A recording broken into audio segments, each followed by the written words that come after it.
Hi friends, welcome back to our channel. 5ാം ക്ലാസ്സിലെ basic സയൻസിലെ 3ാമത്തെ പാഠഭാഗമായിട്ടുള്ള ജലം നിത്യജീവിതത്തിൽ എന്ന പാഠഭാഗത്തിലെ പ്രധാനപ്പെട്ട നോട്ട്സാണ് നമ്മൾ ഈ വീഡിയോയിലൂടെ നോക്കുന്നത്. അപ്പോൾ നമ്മൾ ഓൾറെഡി എക്സ്പ്ലനേഷനും ആക്ടിവിറ്റീസും അപ്ലോഡ് ചെയ്തിട്ടുണ്ട്. അപ്പോൾ ആവശ്യമായിട്ടുള്ള കൂട്ടുകാർ തീർച്ചയായിട്ടും പോയി കാണുക. ഇനി നമുക്ക് എന്തൊക്കെയാണ് ഈ പാഠഭാഗത്തിൽ പ്രധാനമായിട്ടും പഠിക്കാനുള്ളത്, അവയുടെ നോട്ട്സ് നമുക്കൊന്ന് നോക്കാം. ഒന്നാമത്തേത് പുഴവെള്ളത്തിൻ്റെ ഉപയോഗങ്ങൾ എന്തൊക്കെയാണ് നമ്മൾ കുടിവെള്ളത്തിന് പുഴവെള്ളം ഉപയോഗിക്കാറുണ്ട്. വൈദ്യുത നിർമ്മാണത്തിന്, വ്യാവസായിക ആവശ്യങ്ങൾക്ക്, കൃഷിക്ക്, വസ്ത്രം അലക്കാൻ, വീട്ടാവശ്യങ്ങൾക്ക്, ഇതിനൊക്കെയാണ് നമ്മൾ പ്രധാനമായിട്ടും പുഴവെള്ളം ഉപയോഗിക്കാറുള്ളത്. പക്ഷേ പുഴവെള്ളം വീട്ടാവശ്യങ്ങൾക്ക് നേരിട്ട് ഉപയോഗിക്കാറില്ല, അത് ശുദ്ധീകരിച്ചാണ് ഉപയോഗിക്കാറെന്നും കൂടെ മനസ്സിലാക്കി വെക്കുക.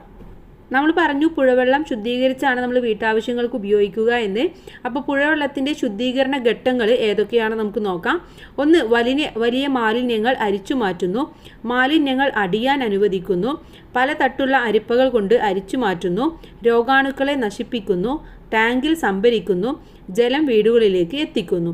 ഈ 6 ഘട്ടത്തിലൂടെയാണ് പുഴവെള്ളം ശുദ്ധീകരണം നടക്കുന്നത്. ഓക്കെ, ഇനി അടുത്തൊരു ചോദ്യം നോക്കാം.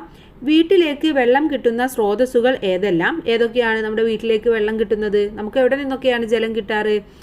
കിണർ, നമ്മൾ സാധാരണയായിട്ട് കിണർ, കുഴൽ കിണർ, അതുപോലെ മഴവെള്ളം, അരുവി, കുളം, കനാലുകൾ, ഇതൊക്കെയാണ് നമ്മൾ പ്രധാനമായിട്ടും ജലത്തിന് വേണ്ടിയിട്ട് ഉപയോഗിക്കാറുള്ളത്. ഓക്കെ, അടുത്തൊരു ചോദ്യം. സസ്യങ്ങളിൽ ജലത്തിൻ്റെ ധർമ്മങ്ങൾ എന്തൊക്കെയാണ്? ആഹാരത്തെ ഇലകളിൽ നിന്നും മറ്റു സസ്യഭാഗങ്ങളിൽ എത്തിക്കുന്നതിന്, പ്രകാശ സംശ്ലേഷണത്തിന്, സസ്യശരീരത്തിൻ്റെ ഘടന നിലനിർത്തുന്നതിന്, ആഗിരണം ചെയ്ത ലവണങ്ങൾ ഇലകളിൽ എത്തിക്കുന്നതിന്. ഇനി അടുത്ത ചോദ്യം. ജലത്തിൻ്റെ ആകൃതിയും പാത്രത്തിൻ്റെ ആകൃതിയും തമ്മിൽ ബന്ധമുണ്ടോ? അഥവാ നമ്മളെടുക്കുന്ന പാത്രത്തിൻ്റെ ആകൃതിയും നമ്മൾ അതിലൊഴിക്കുന്ന ജലത്തിൻ്റെ ആകൃതിയും തമ്മിൽ എന്തെങ്കിലും ബന്ധമുണ്ടോ എന്നാണ് ചോദ്യം. ജലത്തിന് നിശ്ചിത ആകൃതിയില്ല, ഉൾക്കൊള്ളുന്ന പാത്രത്തിൻ്റെ ആകൃതി സ്വീകരിക്കുകയാണ് ചെയ്യുന്നത്. ഓക്കെ, അടുത്തതായി നമുക്ക് ജലത്തിൽ ലയിക്കുന്ന വസ്തുക്കളും ലയിക്കാത്ത വസ്തുക്കളും ഏതൊക്കെയാണെന്ന് നോക്കാം. ജലത്തിൽ ലയിക്കുന്ന വസ്തുക്കൾ പഞ്ചസാര, ഉപ്പ്, വിനാഗിരി, അപ്പക്കാരം, സോപ്പ് പൊടി, തുരിശ്, പൊട്ടാസ്യം പെർമാഗ്നേറ്റ്. ഇനി ജലത്തിൽ ലയിക്കാത്ത വസ്തുക്കളോ? മണ്ണെണ്ണ, വെളിച്ചെണ്ണ, മെഴുക്, കർപ്പൂരം. ഓക്കെ, ഒന്നുകൂടെ വായിക്കാം. ജലത്തിൽ ലയിക്കുന്ന വസ്തുക്കൾ പഞ്ചസാര, ഉപ്പ്, വിനാഗിരി, അപ്പക്കാരം, സോപ്പ് പൊടി, തുരിശ്, പൊട്ടാസ്യം പെർമാഗ്നേറ്റ്. ജലത്തിൽ ലയിക്കാത്ത വസ്തുക്കൾ മണ്ണെണ്ണ, വെളിച്ചെണ്ണ, മെഴുക്, കർപ്പൂരം. ഇനി മറ്റൊരു ചോദ്യം, നമ്മുടെ ടെക്സ്റ്റ് ബുക്കിലുള്ള ചോദ്യം തന്നെയാണ്. അക്വേറിയത്തിലെ മത്സ്യങ്ങൾക്ക് ശ്വസിക്കാൻ ഓക്സിജൻ എവിടെ നിന്നാണ് ലഭിക്കുന്നത്? എവിടെ നിന്നാണ്? അക്വേറിയത്തിലെ ജലത്തിൽ ലയിച്ചു ചേർന്ന ഓക്സിജനാണ് മത്സ്യങ്ങൾ ശ്വസിക്കുന്നത്. ഓക്കെ, അടുത്തത് നമ്മൾ എന്താണ് ലീനം, എന്താണ് ലായകം, എന്താണ് ലായനി എന്നാണ് നോക്കാൻ പോകുന്നത്. ലീനം എന്ന് പറഞ്ഞാൽ ലയിച്ചു ചേരുന്ന വസ്തുവിനെ ലീനം എന്ന് വിളിക്കുന്നു. ലായകം എന്ന് പറഞ്ഞാൽ ലീനം എന്തിലാണോ ലയിച്ചു ചേരുന്നത് അതാണ് ലായകം. ഇനി ലായനി എന്ന് പറഞ്ഞാൽ ലായകത്തിൽ ലയിച്ചുണ്ടാകുന്നതാണ് ലായനി. ഓക്കെ, അപ്പോൾ നമ്മൾ ഇത്രയും ഓർത്ത് വെച്ചാൽ മതി.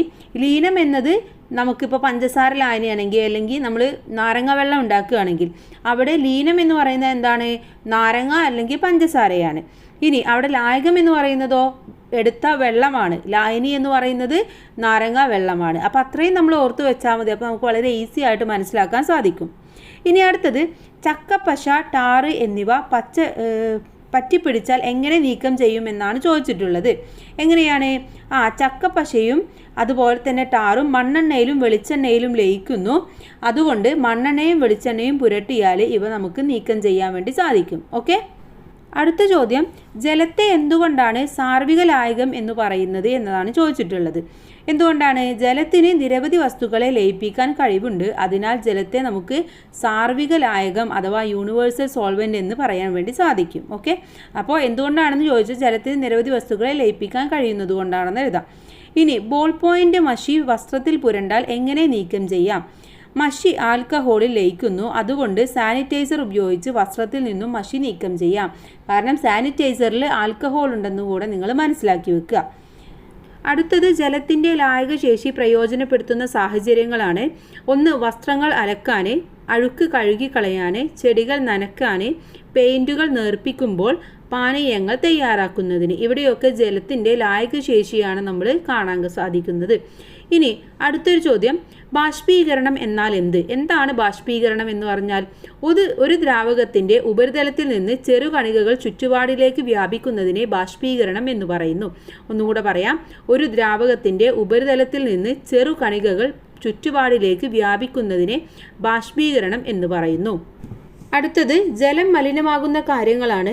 ഒന്ന് ഫാക്ടറി മാലിന്യങ്ങളൊക്കെ തള്ളുന്നത്, അതുപോലെ തന്നെ കാർഷിക രാസവസ്തുക്കളൊക്കെ വെള്ളത്തിൽ ലയിച്ചു ചേരുന്നത്, എണ്ണച്ചോർച്ച, പ്ലാസ്റ്റിക് മാലിന്യങ്ങൾ, ഇതൊക്കെയാണ് പ്രധാനമായിട്ടും ജലം മലിനമാകുന്ന കാര്യങ്ങൾ എന്ന് പറയുന്നത്. ഇനി മഴവെള്ളം സംഭരിക്കുന്ന മാർഗങ്ങൾ ഏതൊക്കെയാണ്? മഴവെള്ള സംഭരണി നിർമ്മിക്കുക, തടയണ നിർമ്മിക്കുക, കയ്യാല, കിണർ റീചാർജിങ്, ഇതൊക്കെയാണ് പ്രധാനമായിട്ടും നമുക്ക് മഴവെള്ളം സംഭരിക്കാൻ വേണ്ടി ചെയ്യാൻ പറ്റുന്ന മാർഗങ്ങൾ എന്ന് പറയുന്നത്.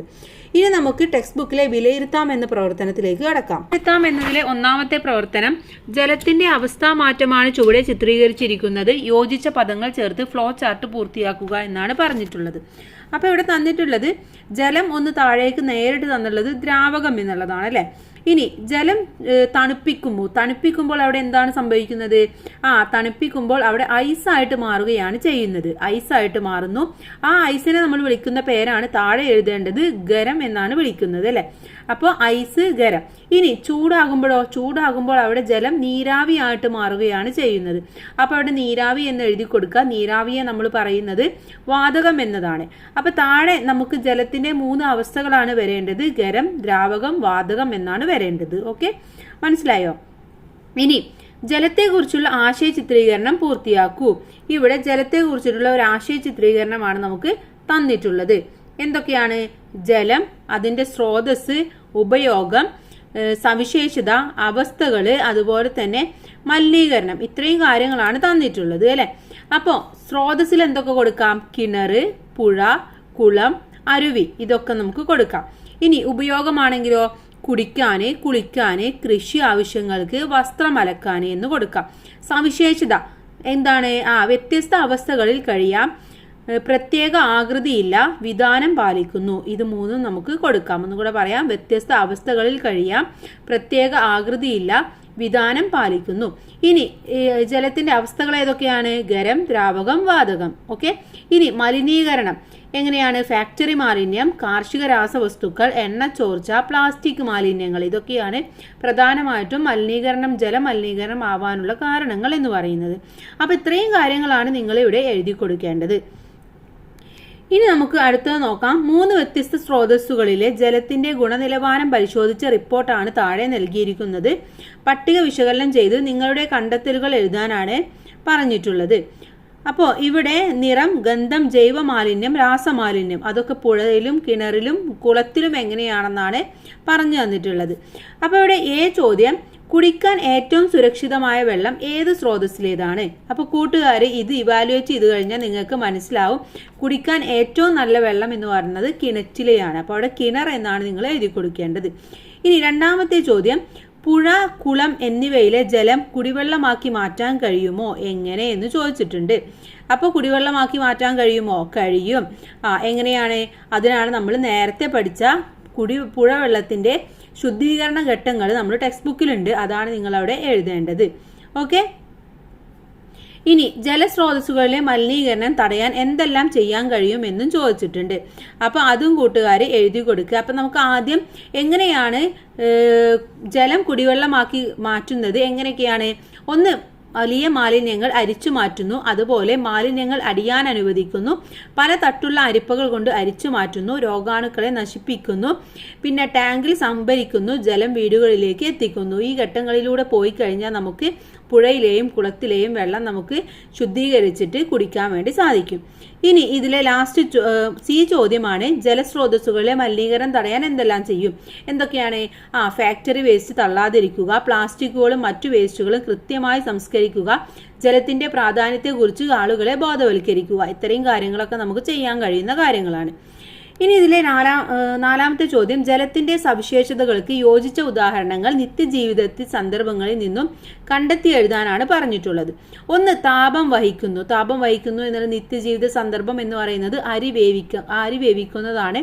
കാരണം അരി വേവിക്കുന്നത് അരി വഹിക്കുകയാണ് അവിടെ ചെയ്യുന്നത്. ഇനി വിധാനം പാലിക്കുന്നു, അത് പുഴയിലെ പോലെ കിണറിലും വെള്ളം നിലനിൽക്കുന്നു എന്നതാണ്. പുഴയുടെ പരിസര പ്രദേശങ്ങളിലൊക്കെ പുഴയിലെ വെള്ളം വറ്റുമ്പോൾ കിണറ്റിലെ വെള്ളവും വറ്റാറുണ്ട്. അപ്പോൾ അവിടെ വിധാനം പാലിക്കുകയാണ് അവിടെ ചെയ്യുന്നത്. ഇനി സാർവിക ലായകമാണ് എന്നതിന് എന്താണ്? പാനീയങ്ങൾ ഉണ്ടാക്കാൻ നമ്മൾ ഉപയോഗിക്കുന്നത്. ജലം പാനീയങ്ങൾ ഉണ്ടാക്കാൻ ഉപയോഗിക്കുന്നതാണ് സാർവിക ലായകത്തിന്റെ സന്ദർഭം എന്ന് പറയുന്നത്. ഇനി ബാഷ്പീകരിക്കാനുള്ള കഴിവ് എന്താണ്? വസ്ത്രങ്ങൾ ഉണങ്ങുന്നു. അപ്പൊ ഇത്രയും കാര്യങ്ങളാണ് നിങ്ങൾ അവിടെ എഴുതി കൊടുക്കേണ്ടത്. അടുത്തത് തുടർ പ്രവർത്തനങ്ങളാണ്. നിങ്ങളുടെ പ്രദേശത്തെ പ്രധാന കുടിവെള്ള സ്രോതസ് ഏതാണെന്ന് കണ്ടെത്തുന്നതിനായി ഒരു സർവേ നടത്തൂ. നിങ്ങളുടെ വീട്ടിലെയും തൊട്ടടുത്ത 3 വീടുകളിലെയും കുടിവെള്ള സ്രോതസ്സുകളെ കുറിച്ച് വിവരശേഖരണം നടത്തണം. അപ്പൊ ഇതുപോലെ ടേബിൾ ആക്കിയിട്ട് നിങ്ങൾ വിവരശേഖരണം നടത്തുകയാണ് ചെയ്യേണ്ടത്. ഇനി എല്ലാവരും ശേഖരിച്ച വിവരങ്ങൾ ക്രോഡീകരിച്ച് കണ്ടെത്തലുകൾ ക്ലാസ്സിൽ അവതരിപ്പിക്കൂ എന്നും പറയുന്നുണ്ട്. കൂടാതെ നിങ്ങളുടെ സ്കൂളിലെ ജല ഉപയോഗത്തെക്കുറിച്ച് ഒരു അന്വേഷണം നടത്തി കുറിപ്പ് തയ്യാറാക്കൂ. ശേഖരിച്ച വിവരങ്ങളെ സ്കൂളിലെ ജലസ്രോതസ്സുകൾ ഏതെല്ലാം, ഒരു ദിവസം എത്ര വെള്ളം ചെലവാകുന്നുണ്ട്, ഏതെല്ലാം ആവശ്യങ്ങൾക്ക് കൂടുതൽ ചെലവാകുന്നത് ഏത് ആവശ്യത്തിനാണ്, നിലവിലെ ജല ഉപയോഗം കുറയ്ക്കുന്നതിന് നിങ്ങൾക്കുള്ള പ്രായോഗിക നിർദ്ദേശങ്ങൾ എന്തെല്ലാമാണ്, ഇതൊക്കെയാണ് നിങ്ങൾ അവിടെ എഴുതി ചേർക്കേണ്ടത്. ഇനി ജലവിധാനം പാലിക്കുന്നു എന്ന് പരീക്ഷണത്തിലൂടെ തെളിയിക്കുന്നതിന് ഒരു ഉപകരണം രൂപകൽപ്പന ചെയ്യൂ എന്നും പറയുന്നുണ്ട്. അപ്പോൾ ഇതൊക്കെ ക്ലാസ് മുറിയിൽ നിങ്ങൾ ചെയ്യേണ്ട പ്രവർത്തനങ്ങളാണ്. അപ്പോൾ ഇതോടുകൂടിയിട്ട് ഈ പാഠഭാഗം അവസാനിച്ചു. ഇനി അടുത്തതുള്ളത് 4ാമത്തെ പാഠഭാഗം ജീവനുള്ള വിത്തുകൾ എന്നുള്ളതാണ്. അത് നമുക്ക് അടുത്ത വീഡിയോയിലൂടെ ഡിസ്കസ് ചെയ്യാം. അപ്പോൾ എല്ലാ കൂട്ടുകാർക്കും താങ്ക്സ് ഫോർ വാച്ചിങ്.